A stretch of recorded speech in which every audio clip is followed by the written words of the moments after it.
In last week's episode, we talked about the fact that many professionals make the common mistake of assuming that their resume alone will get them the job they're after, and that this idea could not be farther from the truth.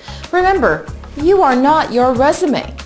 Having said that, however, your resume is one of the most important tools in your job hunting toolbox. Here are a few tips that will guarantee that your resume stands out in a sea of mediocrity.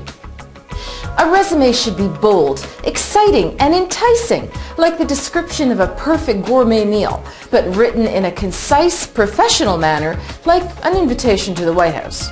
In other words, bold is beautiful, like a well-tailored business suit, and flashy is a turn-off, like a neon tie with eye-crippling stripes. You need to show you have confidence in your capabilities, but not sound like a long-winded, cheeky braggart, or worse, a professional slob. Sound eager, not desperate, and use intelligent and appropriate language, not flowery terms or colloquialisms, which are expressions not used in formal speech or writing. For example, no matter your fortitude, a phrase such as "I'm tough as nails" just won't do. Another good idea is to have at least 2 resumes, a one-pager and a more expanded version, no longer than 3 pages, and have both at the ready should you be asked if you have a more comprehensive overview of your experiences and work history.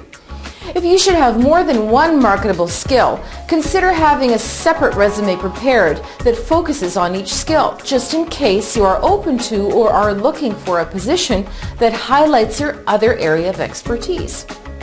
I know all this sounds like a whole lot of work, but believe me, being organized in this way will ground you in your job search, and you'll be all the more at the ready when an opportunity comes knocking.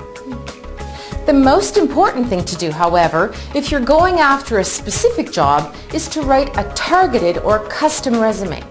A targeted or custom resume highlights specifically the experience that you have that is relevant to the job you're applying for.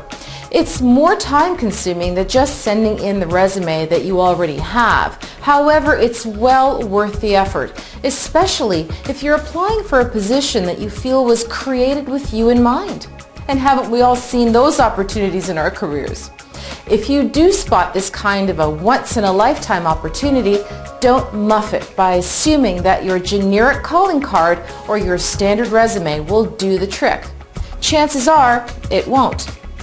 If you want to customize your resume, edit it so that your skills and experience are as close a match as possible to the job description and job requirements. Take the keywords from the job posting and use them to describe your qualifications. Again, taking the time to do this will greatly increase your chances of being selected for an interview. If you're not applying for one specific job, however, there are other ways of approaching the resume question. What to do now?